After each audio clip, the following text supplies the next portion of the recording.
Can I tell you what I'm out on with the Niners joint practice? Yeah, let's hear it. I'm out on the such and such player is back. I'm sorry, Dre Greenlaw's been gone for 4 minutes. That he's in a different uniform doesn't move me, man. Like, I'm sorry. He was out like all of last year. Talanoa Hufanga in a different uniform, I'm not moved. Maybe I'm just dead inside. Dre Greenlaw was a really good player. Talanoa Hufanga was a good player. Mike McGlinchey back in the building. All right, man. Like, this isn't Ronnie Lott. This isn't Joe Montana with the Chiefs. This isn't Jerry Rice with the Raiders. We're talking about good, not great players. They're back. Okay, that's cool. I know there's people out there who do care about that kind of stuff, and salute. That's why it gets reported and we see the videos. That's fine. Not for me. Not for me. Particularly when there aren't any stakes. Like, I'm more interested in, like, if there's a situation like that and it's a playoff game, it's like, sure. oh man, everything's on the line. Like, the season's on the line, and you're going up against someone you're so familiar with, or someone who's so close to these teammates. Like, what's it going to be like where you triumph over your old team and you feel really good about that because you made the right decision in leaving, versus like, oh man, I'm bummed out for those guys because I know how hard they worked, and then their season's over. It's like, no, it's August 7th. It's joint practice. Right. It's like, all right, man. Cool. Yeah. I think it's an interesting subplot, but in no way is it the lead for me. No, and like I said, I'm not naive. I'm doing a little bit tongue in cheek here, but because the pre-practice video is, of course, that's what it's going to be. Like, hey, here's a first look at Dre Greenlaw in his Denver Broncos uniform. And that's interesting, but also Dre Greenlaw dealing with an injury that prevented him from practicing and probably won't play Saturday. Well, what are you going to do? From the Office of Big Surprises department. Well, let's get into some real stuff. Let's start with the injury stuff. It sounded like the 49ers avoided a potential disaster with Mykel Williams. He left the session early during team drills. This is according to Nick Wagner from ESPN. He went down favoring his left knee, limped off. Early results on testing have been good, according to Kyle Shanahan. They're hoping it was just a hyperextension, and Shanahan said he might miss a week, a couple days, maybe a week. Not going to play Saturday when he was going to play Saturday. He's not going to now. But I think for the 49ers right now, Mykel Williams avoiding some kind of major injury that's going to keep him out into the regular season and beyond I think this is ultimately good news for them. Yeah, I mean, obviously avoiding a big time injury is good news. And I'm kind of like, I go back and forth a little bit on this stuff. I guess it depends on where you're at with the development of a player, because the way you listen to John Lynch talk about Mykel Williams on KMBR today, and he was like, this guy's already really good. Mm-hmm. And, the way they've been using him in practice with, all the reps he's been getting with the first team is an indication that, like, no, this guy is firmly entrenched in the starting lineup. They think he might already be one of their, maybe Mykel Williams is their second best player on the defensive line already. Like, would that surprise you? No, that wouldn't surprise me. He was a first round pick. Yeah. It was like a first round pick out of Georgia, like a pretty damn good defense. So like, it wouldn't surprise me at all. So I wonder if there's a silver lining, and obviously you don't want guys injured, but going through his first NFL training camp, like, all right, you're gonna get a bye week during training camp just because you hyperextended your knee. Like, and if it's a guy, at the back end of the roster who really needs the reps and who isn't that good, you'd probably feel a little bit differently about it. Be like, man, that guy really needs to, like, improve. Like Alfred Collins, for example, right? Yeah. Like Alfred Collins, the offseason, he dealt, I think it was a calf injury throughout the spring. He really came into training camp super, super green because he did not do any work in the offseason program, and like needs reps and needs to develop. And if he were to suffer an injury and have to miss a week in, early mid-August, you'd be pretty concerned about that.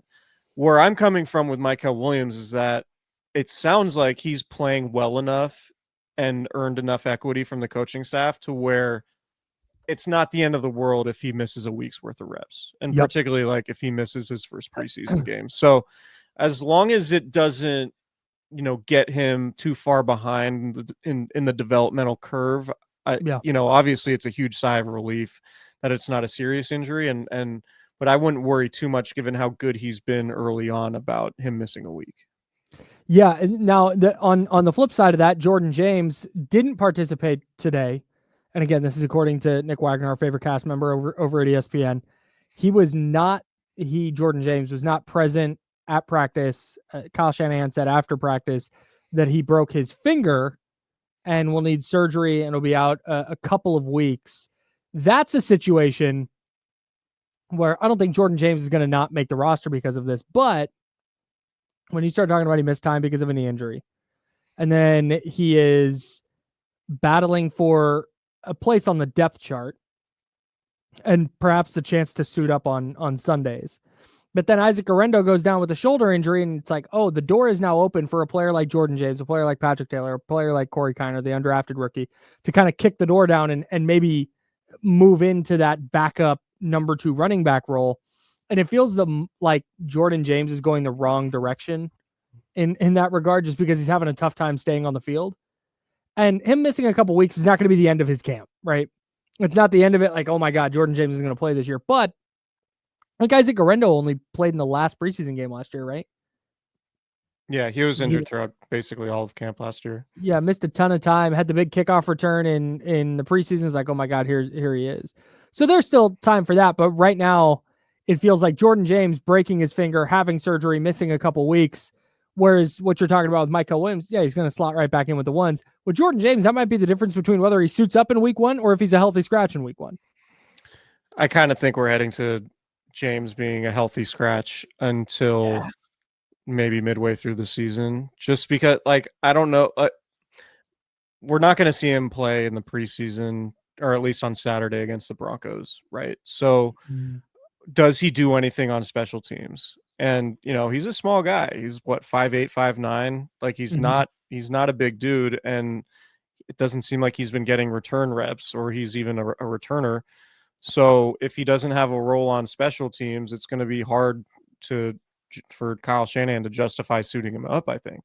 Yeah. So, and it would be one of those scenarios like we talked about with Danny Kelly on the pod earlier this week. Like, if he's not one of your 2 best running backs, if he's not going to like spell Christian McCaffrey on some third downs or, on some drives in the second quarter, if he's not playing special teams, he doesn't really have that much value to the 46-man roster. Yep. At least that's Kyle Shanahan's history of the running back position. It's like he'll have 3 running backs up on game days and one will be like a core special teams guy. And it seems like Patrick Taylor is that guy. And then Isaac Guerrero is sort of the backup change of pace guy. And maybe if James is healthy and Guerrero is still hurt, maybe that's his best avenue. But it feels like, it's a complicated discussion on whether or not, like, man, Kyle Shanahan can't develop players or he really struggles with young guys. I just think it's so specific with running backs. It's like they never have 4 running backs up. Right. At least not including Kyle Juszczyk, right? 4 halfbacks up. They always have 3.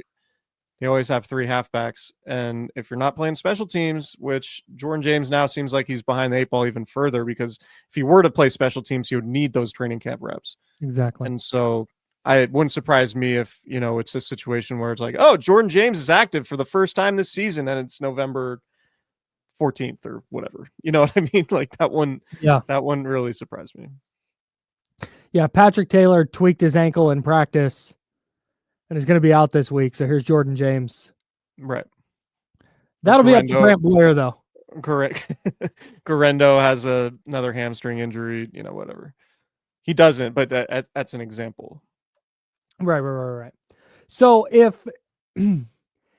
how much do you take away from a joint practice where it sounded early on from updates from the facility like the Niners kind of got worked a little bit offensively at first and then maybe found some traction, and Shanahan said after practice that he put Purdy in some tough spots on purpose and felt like he handled himself well. Trent Williams didn't practice. So I think for for me, it's hard to. You take things away from it. You can take a lot of things away from it, but it's hard to feel like, oh my God, the Niners offense is going to be a disaster this year. Yeah. I don't take too much away from it because, we see it in games all the time. It's like Niners won this game the offense put up 34 points, but they had back-to-back 3-and-outs in the second quarter. Mm-hmm. And, it was rough there for a second, but then they really got going later on. It's like, it's kind of a small sample, even in these joint practices. Mm-hmm. It's like if a team period is probably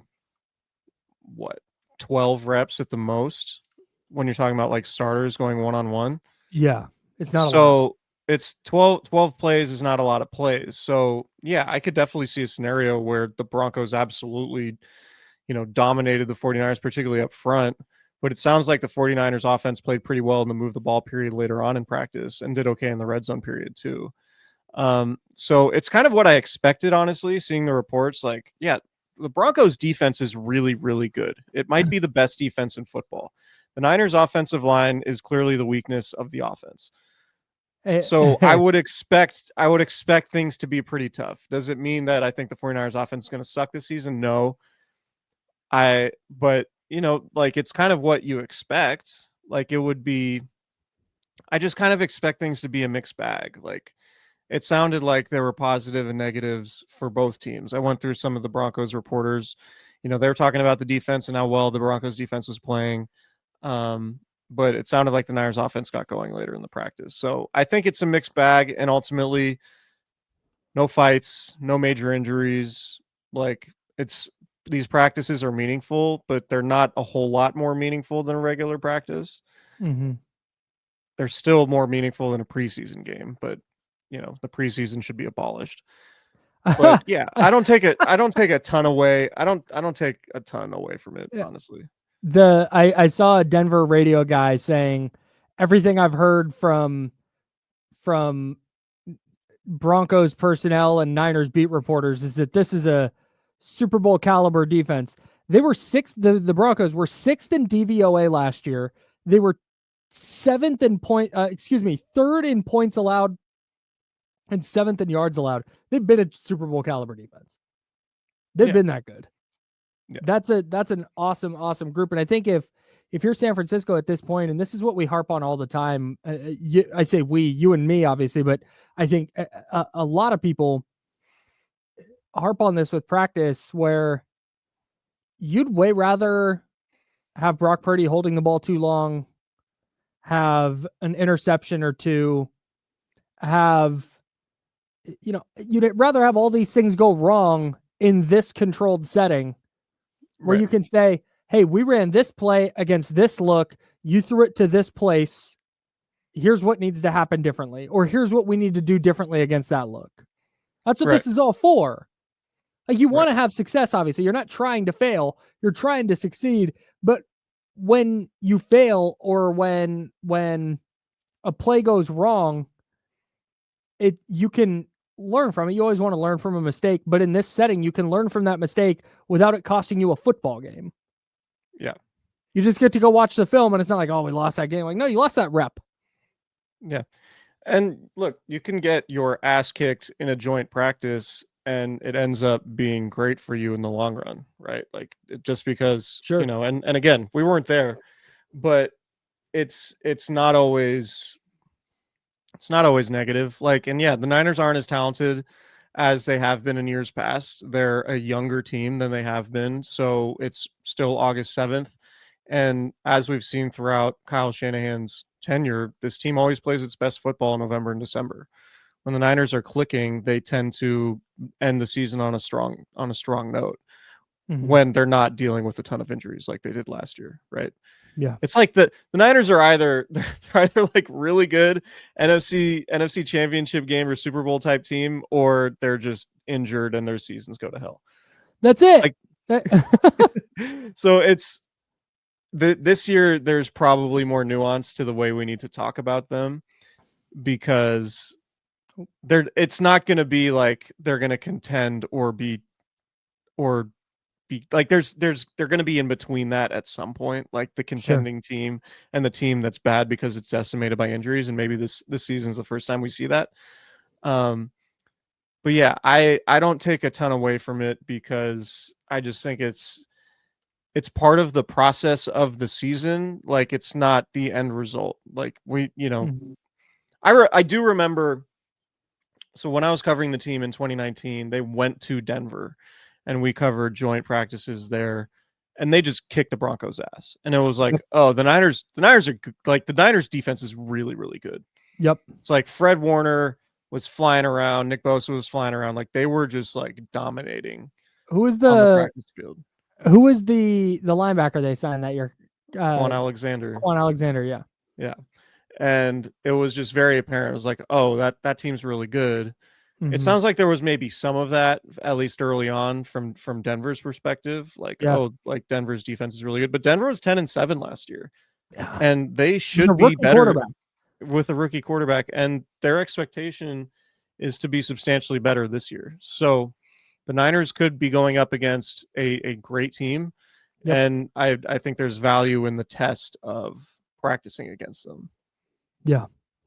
Can I show you this rep that the 49ers posted from practice from Upton Stout? Yeah, it's been making the rounds. Did you see this? Holy crap.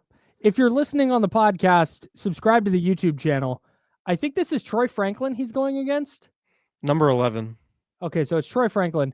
Watch Upton Stout punk the shit out of Troy Franklin here. This is crazy. So he gets hands on him and then just like, nope, just made him fall down, then dove for an interception in a one-on-one drill. That's crazy. There's been a lot of Upton Stout buzz. I don't know that I've ever seen more buzz about a rookie than with Upton Stout. Maybe Nick Bosa. Because Bosa day one, it was like, oh, that's an all-pro. But Upton Stout, there's, whether it's Nick Wagner or Matt Barrows or Matt Mayoko or David Lombardi or Vic Tafer's there now.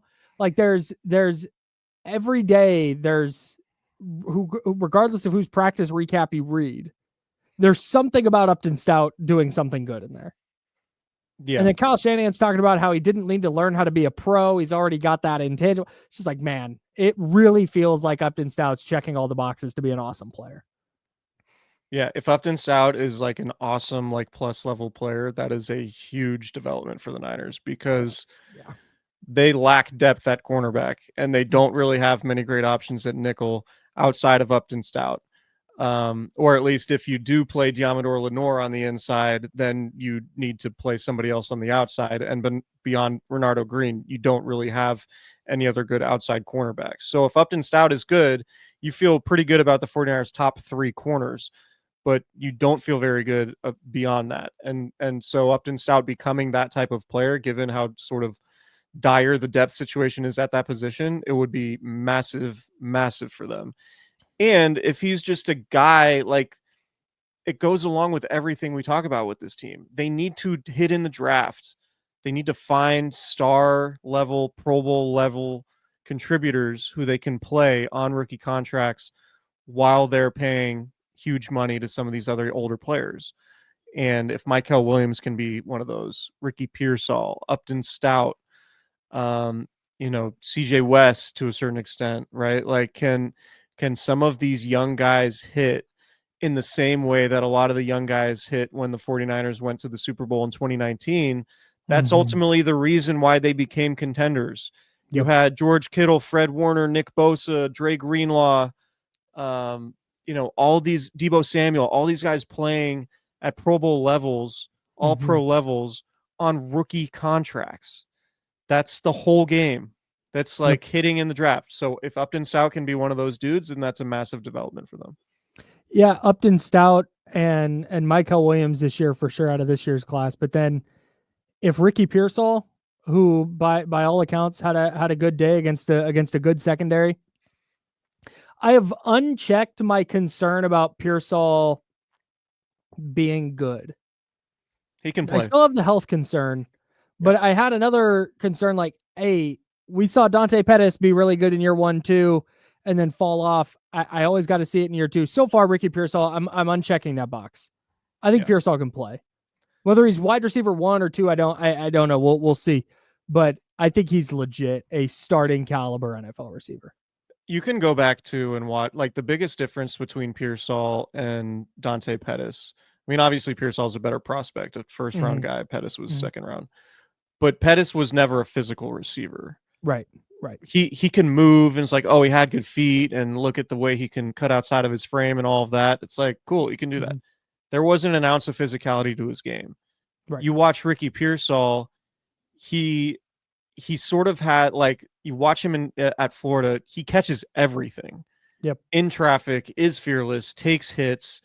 He's almost like, he's not as good as Deebo Samuel with the ball in his hands. Like, he's not like that type of player. He's much more similar to Brandon Ayuk in his game.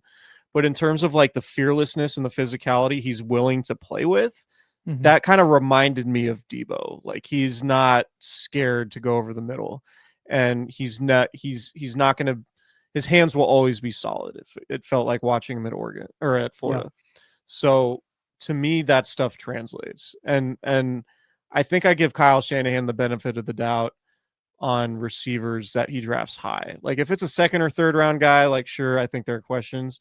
But if it's a first round dude, like, Kyle Shanahan doesn't, like, Deebo Samuel was almost he was what, 34th overall? Yeah, early second. Like, if Kyle Shanahan's taking a receiver, whether it's Pearsall or Ayuk or Deebo, in that range, in the 20s or 30s, like, I have a lot of confidence that dude's probably going to be a good player. Yeah, for sure, man. So that would be a huge win for the Niners. And then D Winters is the other one. Apparently D Winters is just awesome at football now. At least in practice he has been.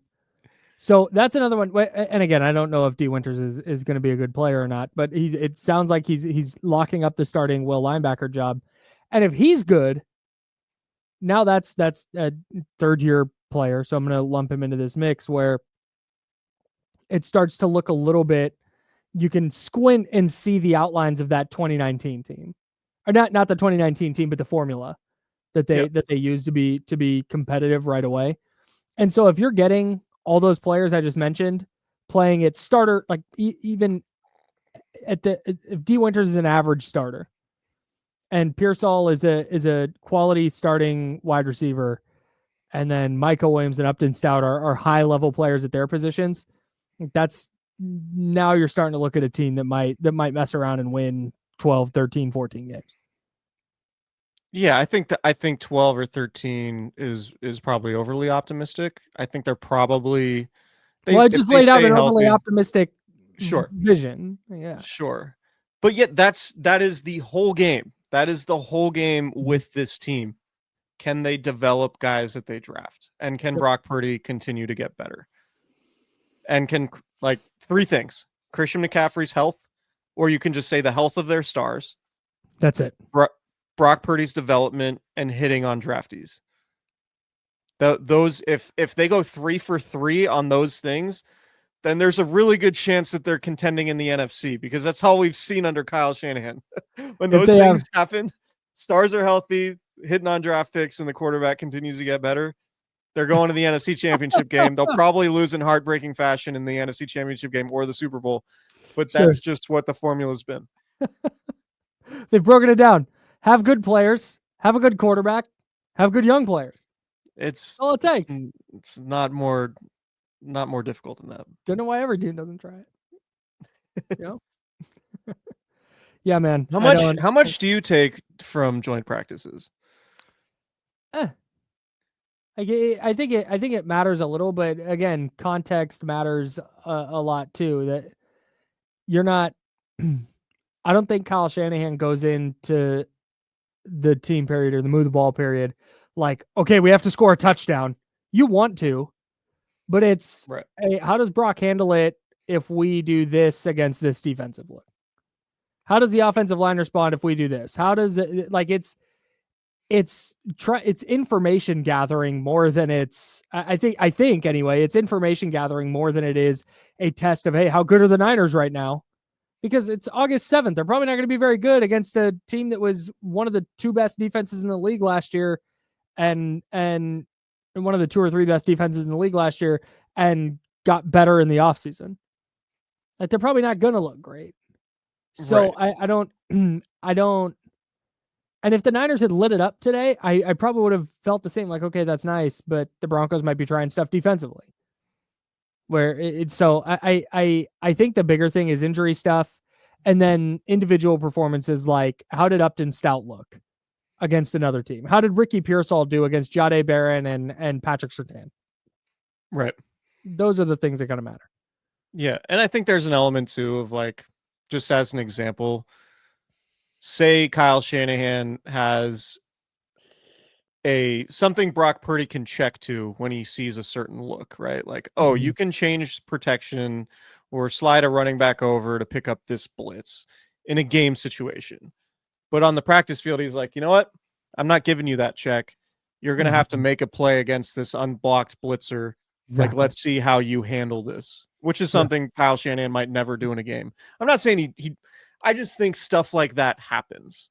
Yeah, right? It's not, this isn't, I feel like I'm making an excuse for the 49ers not playing great, but it's less excuse making and more, I